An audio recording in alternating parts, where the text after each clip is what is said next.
You hit publish, and the cycle begins. You find yourself refreshing the page, watching the view count, waiting for a signal the world has noticed. That heavy anxiety feels like ambition, a hunger for success. But if you look closer, it's actually a reflex we learned in the classroom. It's the same knot in the stomach you felt waiting for a graded paper, looking for a mark that says you're enough. This is the metric trap. It's what happens when deep thinkers stop creating from a place of authority and start performing for an algorithm, never designed to understand them. Breaking this cycle requires a decision to stop seeking real-time validation. You have to learn how to operate from a grounded, unbothered state of mind. Most deep thinkers start out with a natural gift for observation. They're the kids who watch a movie and ignore the dialogue, focusing instead on the quiet in-between moments and the unspoken tension in the scene. But the world rarely rewards observation. The messaging we get from society is rigid. Go to a good school, get a respectable degree, and earn an approved title. Over time, this conditioning wires a specific belief into our nervous system. Our personal value is tied to our output, and that output only counts if it is recognized by others. In the digital world, this manifests as a draining loop. We post a video, and before we can even sit with it, we're already checking the comments to see if it landed. In this system, the algorithm has simply replaced the teacher.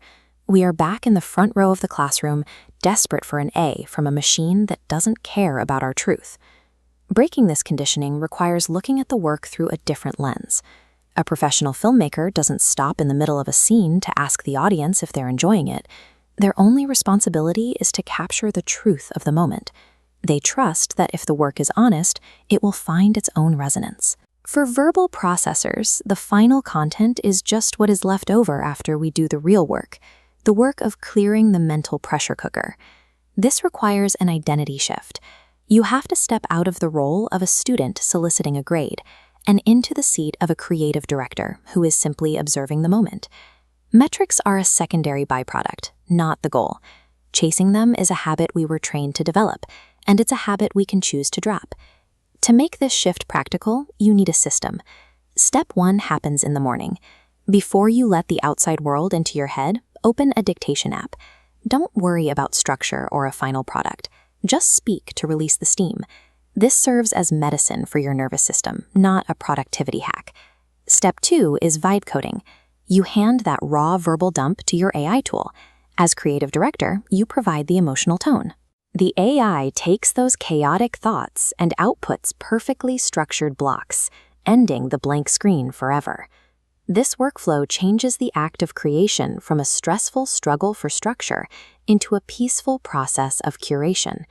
Step 3 is the final handover. You take the structured asset the AI provided, claim it as your own, and prepare it for release.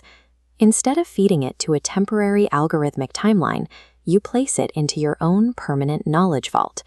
Then comes the most important part. You step back. You do not check the metrics. You refuse to let success be dictated by a view count. The work now stands as a permanent monument to your thoughts. When you stop measuring your productivity by external applause, you reclaim your power. You start working for your own growth instead of someone else's approval.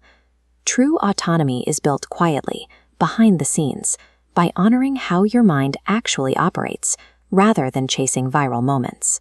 Looking at your own creative habits today, what old standard of success are you finally ready to release?